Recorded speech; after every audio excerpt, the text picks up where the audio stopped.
reeks over de kinderen van koning Albert. Here is the scooter of 1964. Mods on board. Travelling down the road to Brighton. Icons of public disorder. Customised threat. Baby, I'll be good, and I'll treat you like I should. If I ever get my hands on you. A mode of transport now on the wrong side of the rails. The highway leads right through the centre of the swinging 60s. But the scooter is about to take a side turning. Oh, how different from the grand plan it all is.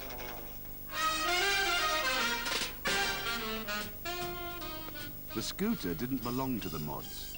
It belonged to Italy. To be exact, post-war Italy. From 1945 to 1960, the Italian scooter eclipsed the traditional motorcycle. In 1959, over half the 330,000 new two-wheelers in Britain were scooters. While the mods and rockers clashes of 63 and 64 might have been overhyped by the media, the scooter mania of the 50s was more than real. Two companies, Piaggio and Innocenti, orchestrated a marketing plan that literally shifted millions of their unique products, the Vespa and the Lambretta.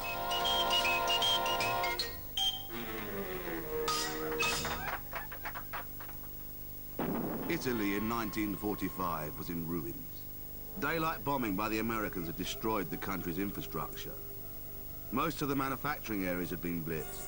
Roads and railways had been blown up to halt the retreat of the Germans. The whole country had to be rebuilt. You've got to imagine what Italy was like in about 1946. It was a country going through what the Italians call, the ricostruzione, the reconstruction period.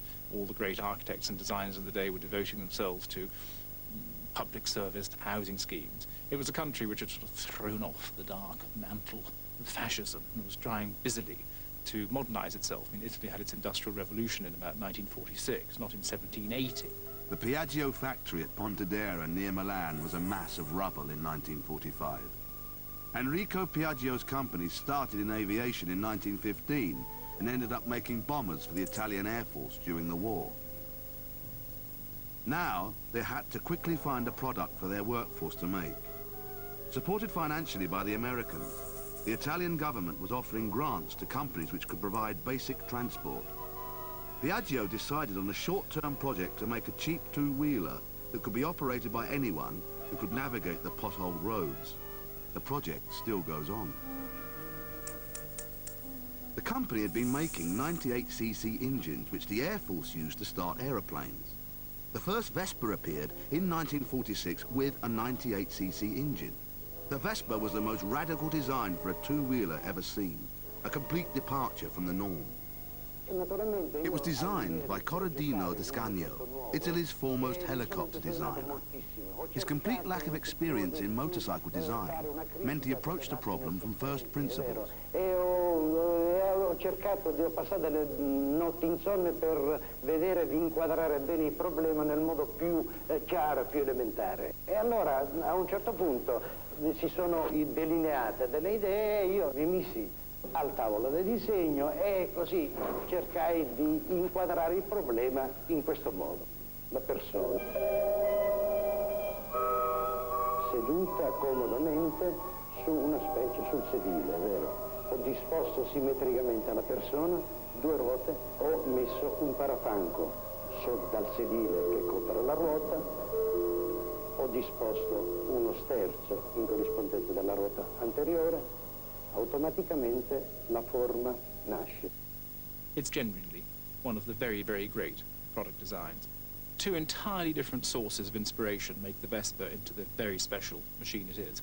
One is aesthetic, and the other one is technical. The aesthetic aspects of it here is a wonderfully willful contrivance, an expression of pure sculptural form. It's a work of art, a small work of art in a way. But I think he also used certain specifics of aerospace technology to make the thing. Features like stub axles, the monocoque construction, and the aerodynamic details were derived straight from aerospace practice. A great deal of reinvention has gone on with the Vespa's history. The line has always been that Descagno was trying to make a two-wheeled car and got it right first time. Actually, his first design, the Paperino, the Italian word for Donald Duck, was a failure, and only 100 were made. His second design, the Vespa, Italian for wasp, was unveiled in 1946 to great acclaim. It soon had a competitor. 1947, the first Lambretta is born. An engine and two wheels. Just right for everyone coping with the hardships of post-war travel. Already contemplated during the war period, designed as a far-sighted industrial project, constantly perfected technically and stylistically, the Lambretta has quickly become a part of the everyday scene. An exquisitely social appliance. The Lambretta A was a very radical design. It was really more akin to the pre-war Bauhaus chairs than almost anything else. It had lots of chromium tubes, but the unique thing about the Lambretta, and the Lambretta D is the last example, and many people would say the last true Lambretta, it was that they never produced enclosed machines initially. The Lambretta project was started by Ferdinando Innocenti at the same time as the Vespa. Like Piaggio, Innocenti had a long history in heavy manufacturing. They too used existing technologies and American money to give them a head start. Again, the scooter project was only to be a temporary sideline.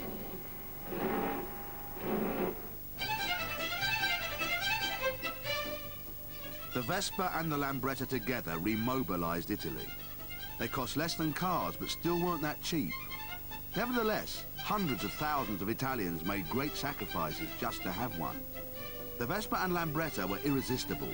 Designed to be stylish in a world of post-war drudgery, they became symbols of national hope and optimism. If you look at the engine, the ribbing on the casting is done to give the whole thing, to increase the feeling of compactness in the design. And on this side, you can see the attempt to produce images of turbines and aero wheels, these heavily dished wheels, very much like racing car wheels of the period. These things were extremely potent images at that time and gave the machine a great sort of market appeal, particularly to people who didn't like motorcycles, but who wanted a machine which was very futuristic. In addition to that, the science fiction images of the time were very, very potent. I mean, if one thinks of Dan Dare and the Mekong traveling around on these apparently magic machines that floated across the ground.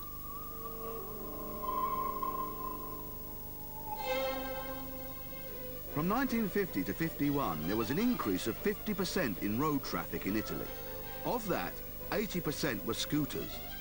Underpinning the Vespa and Lambretta success as aesthetic objects was the fact that they were two solid products made by two essentially modern companies. Piaggio and Innocenti were not typical of the indigenous motorcycle industry. Up until then, manufacturers offered small production runs of hand-built machines. Piaggio and Innocenti brought big business to Italian two-wheeler production. Both were familiar with conveyor belt mass production techniques. They installed up-to-the-minute equipment. Right from the start, they had volume production and relatively low costs. Their products were totally unlike motorcycles of the day and carried none of the negative associations.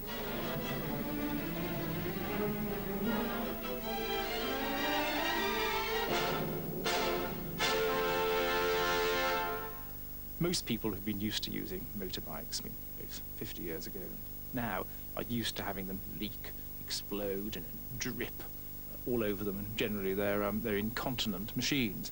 But of course, the Italians are a vain and self-regarding people, who are quite properly so, and such a device would not be popular amongst people who like to have creases in their trousers and, you know, like to wear silk even when they go to work.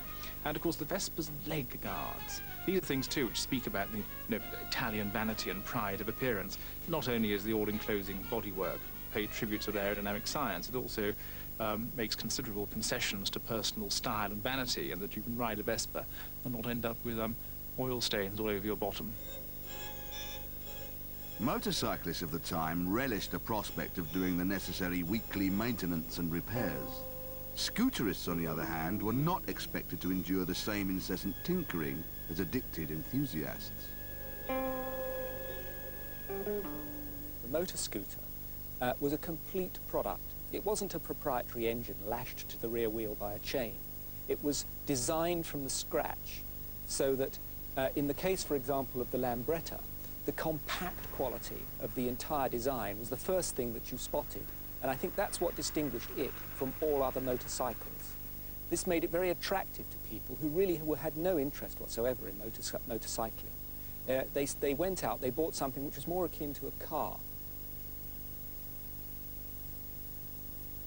The Vespa and Lambretta ended up looking virtually identical, but their origins were quite different.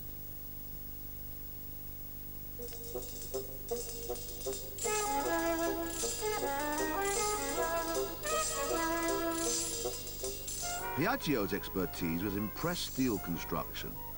The Vespa's body is made from pressed steel sections welded together to form one stress-bearing shell, a monocoque.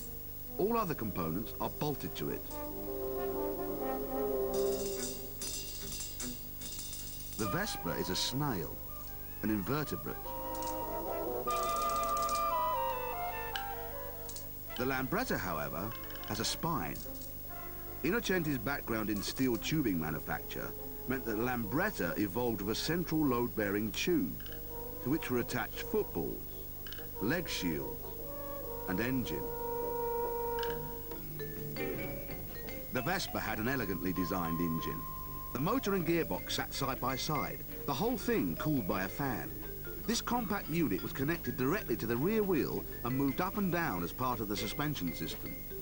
While the Lambretta was no less unique, it went through a number of design changes before settling on a combined engine and rear wheel unit with chain drive. Both companies tried to outpace each other by bringing more and more powerful models. Soon, the 35-mile-per-hour scooter could do over 70. Lambretta won the power battle, but they had to concede to the popularity of the enclosed look. They stopped producing open models in 1958. The macho motorcycling diehards were appalled by scooters. They claimed the engine over the back wheel made the machines unstable. But the scooter had always been maligned. Even before the war, there had been a few basic designs for scooters, all low-powered and mostly aimed at women. They were seen as an adjunct to mainstream machines. The bigotry persisted.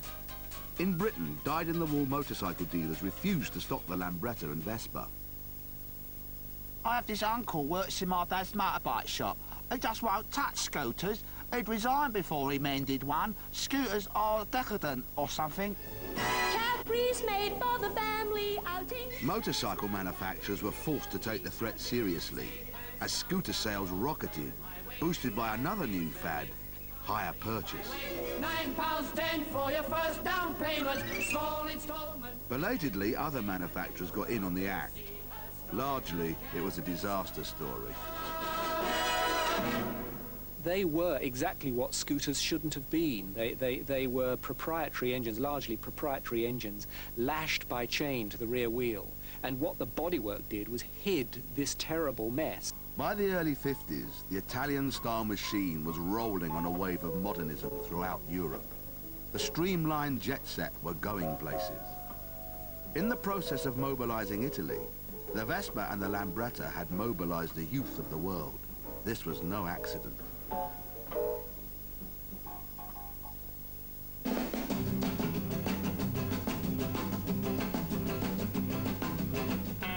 Scootering was engineered to be more than a form of transportation. The scooter was conceived as a major social appliance. It became a popular pastime. The manufacturers pushed this hard, encouraging scooterists to join their clubs. The Lambretta Club of Great Britain pulled out its own magazine, The Jet Set. Rallies, runs, games, and even beauty contests were staged, all extending the glamorous image purveyed in scooter advertising.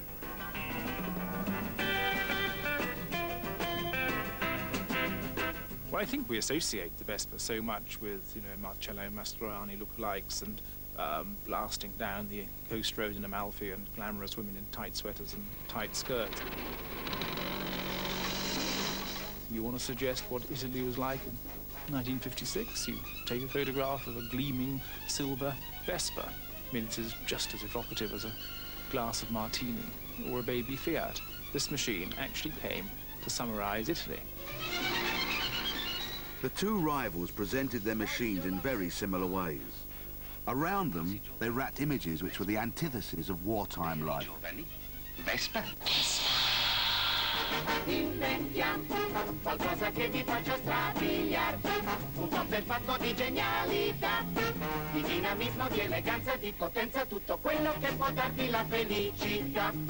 Prendiamo due ruote e le mettiamo qua, un bel motore che veloce va, poi ci mettiamo un bel fanale ed un clacson dalla voce originale che ti fa. In ogni strada suonerà, scooter linea, nuova linea porterà. Freno a disco, novità. Mischiamo bene tutto quanto ed ecco qua, il motoscooter di gran qualità, con sicurezza e con velocità. In capo al mondo in un festoso giro tondo, la Lambretta in allegria vi porterà. E dopo la Lambretta che inventiamo? Inventiamo il Lambretta Twist! Lambretta Twist! In gonnellino balli Lambretta Twist.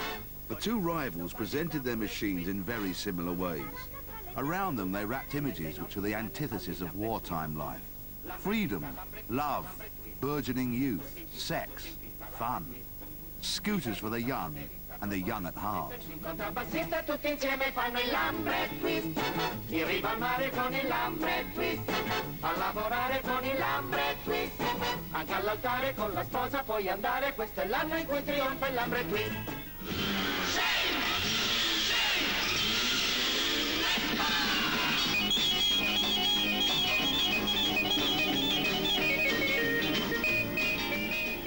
The carefree, idealized advertising image of the scooter distanced it even further from the old macho motorcycle. Its simple, clean usability was designed to pull in a whole new group of consumers. Women.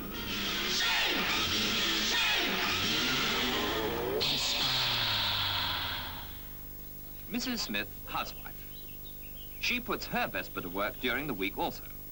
Shopping's not only quicker, it's fun. And for the price of a bus ticket, she gets door-to-door service and over 100 miles to every gallon of petrol. The scooter's relationship to women was often contradictory. While women were encouraged to take control of these machines, they were still used as an adornment. Sell to the women on the easy-to-use values, sell to the men using good old sex. Vespa's cheap to run, up to 130 miles a gallon, and what a smooth ride. Get your hair cut, you horrible little man! 6 different models to choose from.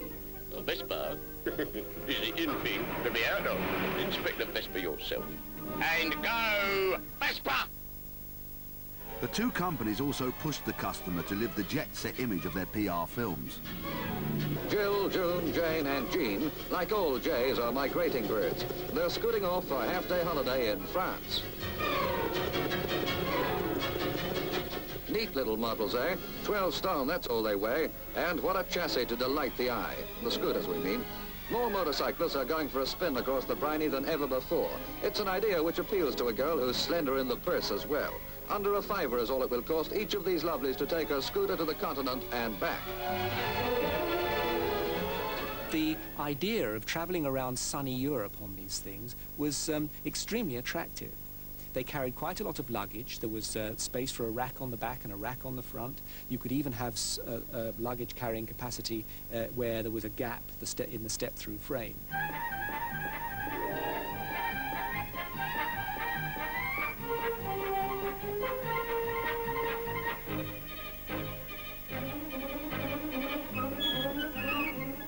It was an extremely seductive way of travelling. I'm not sure it was as nice once you were actually doing it, but it certainly it looked that way from the way in which they were promoted.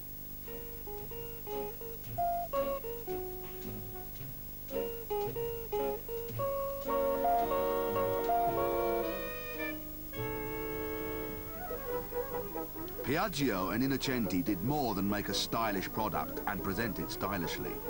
The packaging went further. They ensured scootering lived up to its problem-free, easy-to-use image. An international network of dealers and workshops was set up. You didn't need to get your hands dirty with a scooter. It doesn't work. Now what'll I do? All you have to do is to find the nearest Lambretta service station.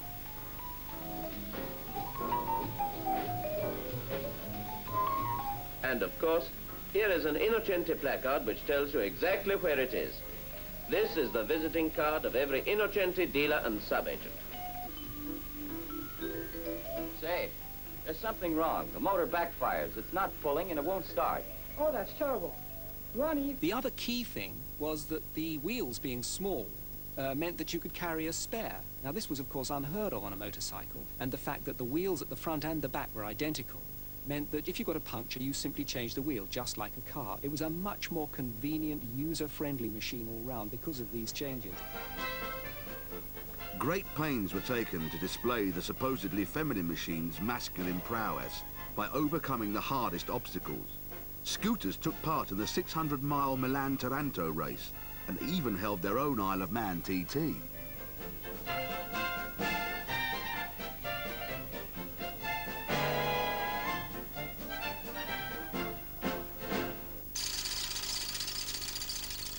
Soon the public were aping the manufacturers' stunts, doing their best to break these seemingly unbreakable machines.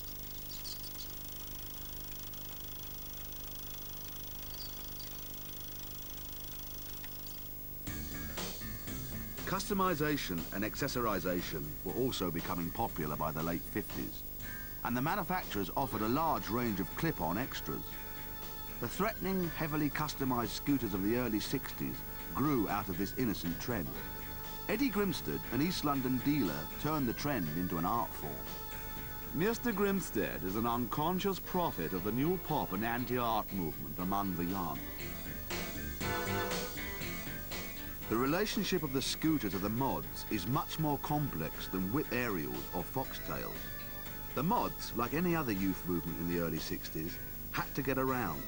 They had to be seen at cafes, clubs and dances. They had to look smart. The mods were into anything Italian. Haircuts, suits and frothy coffee. They adopted the scooter because it was clean. It kept the mud off their zoot suits and it symbolized the modern world. The mod association with the scooter, although initially positive, turned sour. The motorbikers' disdain for the scooter only heightened the mod rocker divide. After the clashes of '64, the scooter had a new meaning. The real nail in the scooter's coffin was much more subtle. The Mini. Cheap transport for the masses, but this time with 4 seats and a roof. It had all the attributes of modern style: little wheels, smoothed off edges, bright fancy colours. Ironically, Innocenti started making the Mini under license in Italy. When the company got into financial trouble in 1973, the terms of the Mini deal meant that British Leyland took them over. BL saw the Lambretta as a gimmick and stopped production. The establishment pulled the plug, but the mods got the blame anyway. The Vespa fared little better, and sales declined from the mid-60s onward. Piaggio continued to produce the Vespa in competition with the Japanese. The Lambretta is still made under license, but now in India. It continues to mobilize developing nations. The scooter's success was founded on its fashionability, but that was also its tragic flaw. In the end, the Vespa and the Lambretta simply went out of fashion.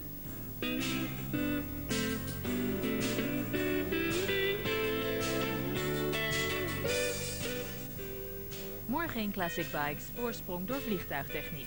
Classic Bikes uit Duitsland. Na de onderbreking volgt Treasure Hunters.